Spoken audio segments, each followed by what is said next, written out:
This is Radio Brockley. I'm really excited to welcome the Mystery Jets into the studio. Hey. Hello. Hi. Thank you so much for taking the time to be with us in this hospital radio studio, Radio Brockley, but also to chat with us about some brand new music that you've got coming out really, really soon. And also, I was saying earlier that I kind of met you guys about 10, 12 years ago, but was so starstruck that I'm kind of trying to make up for it now a little bit.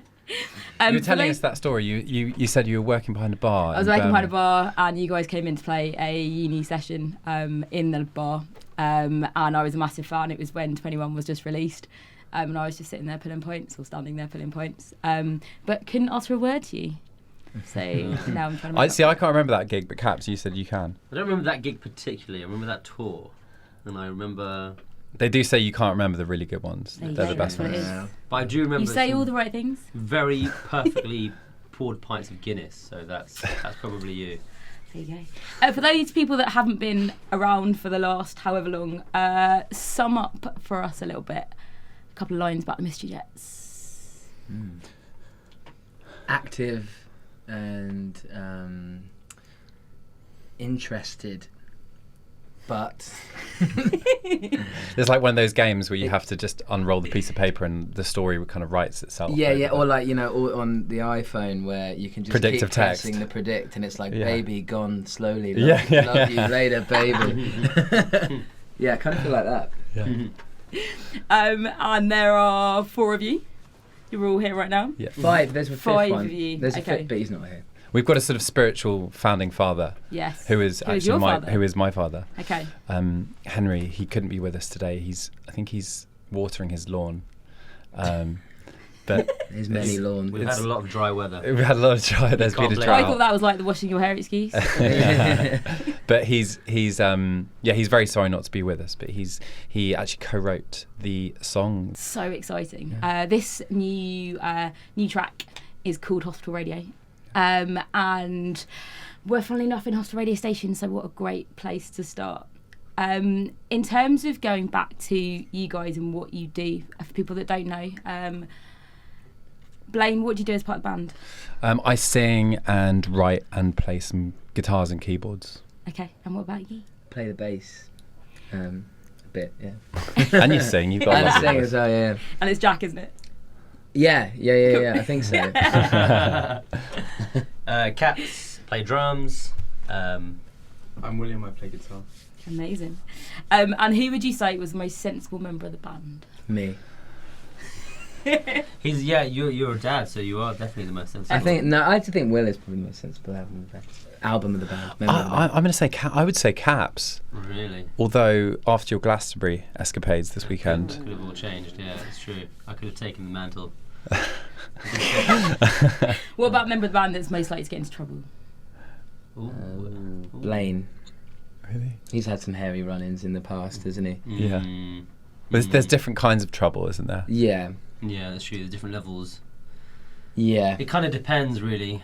I think everyone's had a bit of a flirt with We've all had a brush, Yeah. Yeah. Fair enough. brush with the old trouble. What about Yeah. bossy one? Oh, definitely Blaine. Yeah, I'll take that. Yeah. Funniest? Caps. Or Will. I don't know. One of the two. Well, let's go with They're that. night and Right, day. well, I'm being really. honest right Okay. now. And what part of being in Mystery Jets do you love the most? Coming to interesting places like this, actually, I think your radio station looks beautiful, and Oh, thank you very much. I can't really. I'd have to agree. It's Yeah. it's a really incredible thing. You were saying it was the first hostel radio station. Longest standing. Longest standing London's hostel radio longest station. running, yeah. Yeah. Wow. I mean, I think that's one of the. I think definitely one of my favourite things is that the sort of situations it flings you into that you'd never otherwise, get to see. Yeah. Coming to places like this, and obviously we get to travel a lot. We get to see parts of the world that we wouldn't get to see otherwise. I mean, often it's very short pit stops. We sort of touch down and play a festival, and if we're lucky, we get a day or two to See the place. Yeah, exactly. But can't complain because we've got to do a lot of exploring over the years, which has been great. Amazing. It's nice to be thrusted into places that you wouldn't normally thrust yourself into as well. What's the most unlikely place that you've been thrusted? To use your phrase. The belly button. I don't know. We've been to weird places. Well, they've been to more. That I've only been in the band for about 5 years, but you've seen a lot, I guess, haven't you? Yeah. In your time. Yeah, kind of. Well, I'm trying to think of some more exotic places. We did Thailand was pretty exotic. Thailand. We've done a bit in Southeast Asia. Sort of Singapore, Hong Kong, Bangkok, Malaysia. Yeah, we go to South America a little bit as well, and we get to play in Mexico. The music scene out there must be totally different.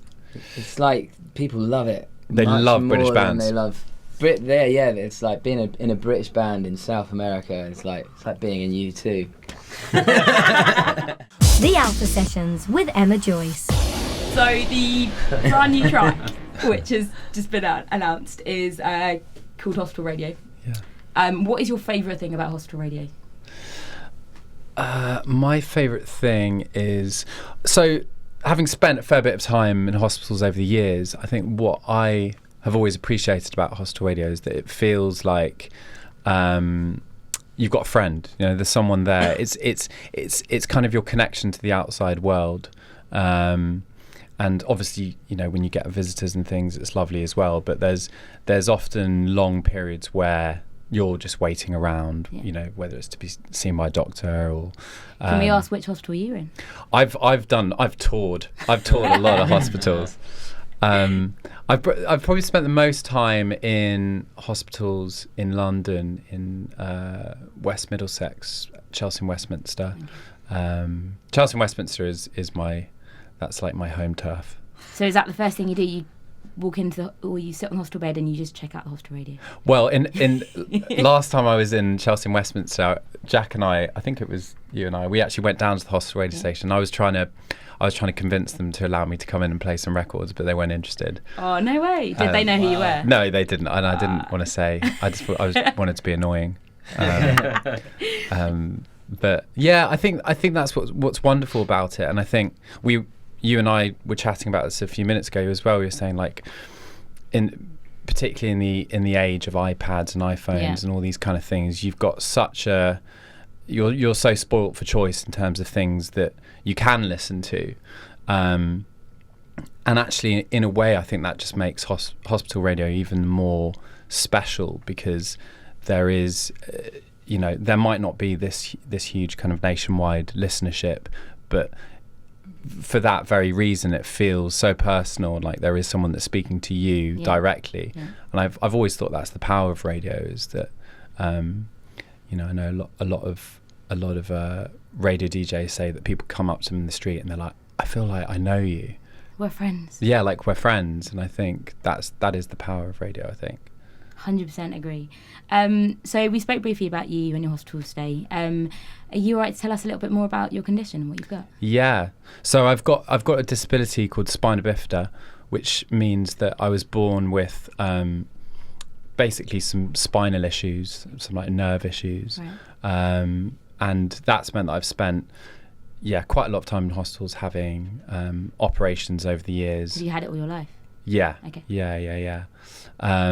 And then obviously I'm in quite a lot for just like routine MOT work as well. Yeah. You make it sound like being a car. What does that mean for you as a musician? Have you had to make adaptations or? I mean, not really. I think fortunately being a musician is it's I'm not going to call it a career, or it's a vocational career, I'd say. It's something that it's sort of it's a way of life, and you go out and you do it. And I think everyone to an extent has the same opportunities to be heard, because I think your songs are speaking for you rather than anything else. So it's not really it's not created any obstacles for me in what I've in my music career. No. The Alpha Sessions with Emma Joyce. Of course, being at the Royal National Orthopaedic Hospital, we have a spinal unit entirely for spinal disorders and people that have had accidents. We were chatting a bit about this off air. Do you have any tips for people that have just sort of found out that they have a spinal condition that you want to say to them? I don't know if I feel qualified to say anything other than I've always found the hospitals that I've been treated in, NHS hospitals, have been amazing. Yeah. You know, the level of care I've had has been exceptional, and the doctors know what they're doing. My advice means nothing. So why did you want to write the song as a band? What was it inspired by? Blaine wrote the song. We all play on it and service it. Going back to the car thing. But it's I don't know. What did you write about? Well, the song came about around the end of touring. Actually, it was after touring our last album, Curve of the Earth. We took a bit of time off after that. Which is an amazing album, by the way. Thank you very much. After our last show of that album campaign, we all took some time off, and I had to go into hospital to have some surgery, which had been planned for a little while. I generally have to sort of schedule in sort of surgery around tours or the other way around, and which works fine, kind of generally. And must be exhausting, though. You know, I wouldn't complain about hospitals. I really like being in hospital. I feel very comfortable. I feel at home, having spent so much time there, kind of growing up. And you know, you get lots of presents and treats. Visitors. Lots of visitors. People come to see you, and which is food. Good food, great food.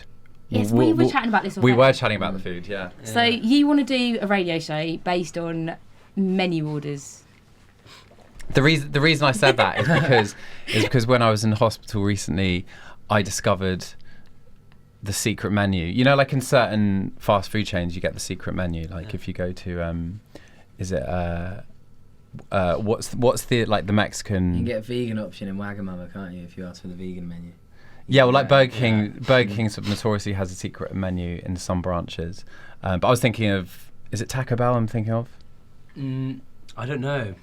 Oh, maybe, yeah. In-N-Out Burger. It's In-N-Out Burger, which is a Californian burger franchise. There's a secret menu, and you can get like all these secret things. Anyway, as it turns out, the Homerton Hospital has a secret menu, and I explored it during my time there recently. And I thought that would be a great idea for a show on your radio. People could call in with If you want a slot, you're more than welcome. I think we've got a slot available. I think just a food show, you know, just like recommending different. But I think we should actually meal like options. taste the food on air. I think that'd be great. That's great. Any excuse to eat. It's futuristic. Yeah. You've also online made your feelings quite clear on the lack of disabled-friendly music venues, which I've got a lot of friends who have had struggles with, and I think it's got better. But it's nowhere near as good as it needs to be. Yeah. A few years back, you sort of said online that you guys as a group would only play in disabled-friendly venues. Mm-hmm. Do you think, like, how much more do you think we have to go before we get there? I think there's still a long way to go in terms of the attitudes of people changing, in the sense that I think promoters, managers, agents, people like that I speak to definitely see the merits of creating a level playing field for disabled artists and disabled audiences.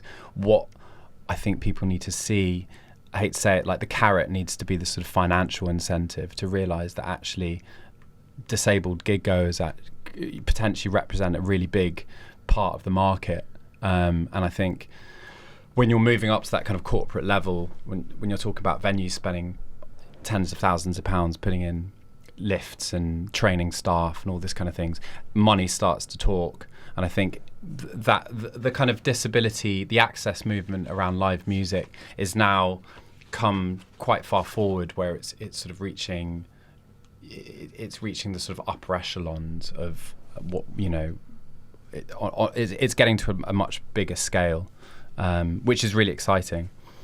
And I think certainly I find that, as an artist with a disability, it's becoming a more and more enjoyable experience to tour in this country. I think that's partly down to the fact that we play bigger venues than we did when we started out, and actually there is a catch that in a way, the more success you have and the bigger rooms that you play in, the less obstacles you come across, because they are more funded places. They're more like theatres, and they're not rooms above pubs with narrow staircases. And I think, unfortunately, those are the venues that's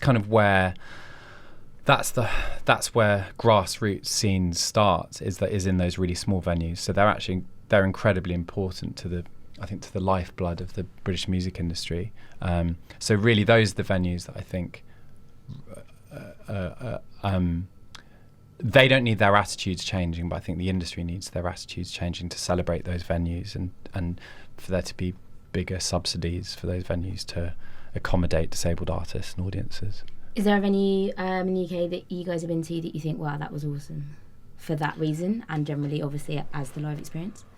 I mean, yeah, so many. I mean, gigs and festivals, and we were just at Glastonbury this weekend. Yeah. And I mean, I remember going to Glastonbury as a teenager, and there were disabled platforms, but they were really far back, and they were really small, and they weren't sort of properly organised. And now you have to get there like a couple of hours early if you want to get on them. And that's not a complaint. That's fantastic, because that means that people know about them. They're properly signposted. They're accessible, and also disabled people going to festivals, and that's really important. And that's really fantastic. Even on muddy years, I remember watching. I think it was Adele. I'm a bit of an Adele fan. 2016 when we played at Glastonbury, and it was like the trenches out there, and the disabled platform was completely full, and it was wonderful. It was wonderful to see that. Yeah. So you guys obviously here promoting your brand new track, and you, up until this point now, you've made some absolute belters. Do you have a favourite, or is it like picking your children? Ooh. I have favourites to play. I like playing the ones that before I joined, because I used to listen to them as well, like you. Yeah. It's weird, isn't it? Yeah, it's weird playing them. But it means that you remember them quite easily because you listen to them on your Walkman. Yeah. Or whatever it was, people were listening to music Mini-disc on player. those mini-disc player. I think I had a little USB MP3 player that I had on. Yeah, I don't know about you, though. Yeah, I think they are a bit like children. It's really hard to pick a pick. favourite. They've all got their own vibe as well, Yeah. so you kind of just tap into a different vibe, play along, have a fun time. Yeah, they're like wearing different clothes, aren't they? Yeah. Yeah. Make you feel a little bit different. Well, thank you so much for coming in. Before we go, can I ask what's next for you guys? Where can we next hear more from you guys? We've got busy summer, actually. Yeah. Loads of festivals. Yeah. We're doing a festival nearer to London called Kent, isn't it? Yes, Neverworld. Yeah. Neverworld Yeah. Festival. Okay. So that's probably closest to here. We're doing one called 110 Above, and then we do have more exciting things to announce throughout the year, but we're just going to have to keep that wraps for the time being. It's all right. We'll just keep an eye out. Yeah. And obviously, we will stream and buy and download the brand new track as many times as we possibly can. Oh, thanks. Thank you. Great. Thanks so much for taking the time, guys. Thank Thank you. you. Having us. Cheers. This is Radio Brockley.